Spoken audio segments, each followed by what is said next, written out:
Dear students, welcome to Compete Minds. Here we have a question.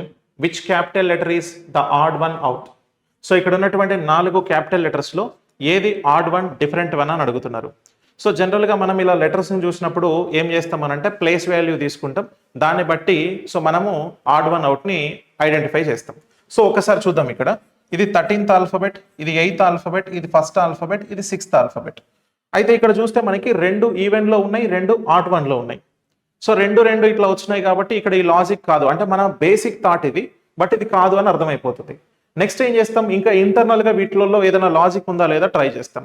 కానీ ఇవేం logics కూడా పనికిరావు, ప్లేస్ వాల్యూ తీసుకోవడం అస్సలు పనికిరాదు. మరి ఏమైతుంది ఇక్కడ లాజిక్ అని అంటే ఒకసారి జాగ్రత్తగా చూడండి.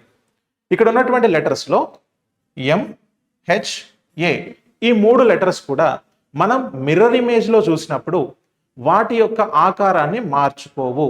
అంటే మిర్రర్ కనుక ప్లేస్ చేస్తే ఎం పక్కన యాజ్ ఇట్ ఈస్గా దీని రిఫ్లెక్షన్ ఎం లాగానే పడుతుంది. హెచ్ పక్కన మనం మిర్రర్ పెడితే హెచ్ లాగానే దాని రిఫ్లెక్షన్ అనేది పడుతుంది. అలాగే ఏ కూడా అలానే పడుతుంది. కానీ ఎఫ్ పక్కన మిర్రర్ పెడితే దాని యొక్క రిఫ్లెక్షన్ అనేది ఇలా పడుతుంది. సో ఇలా వస్తుంది కాబట్టి ఈ 3 వాటి యొక్క పొజిషన్ అంటే ఆకారాన్ని మార్చుకోవట్లేదు. సో ఎఫ్ ఒకటే మార్చుకుంటుంది కాబట్టి 4th option F is the different one. So that is the answer. Thank you.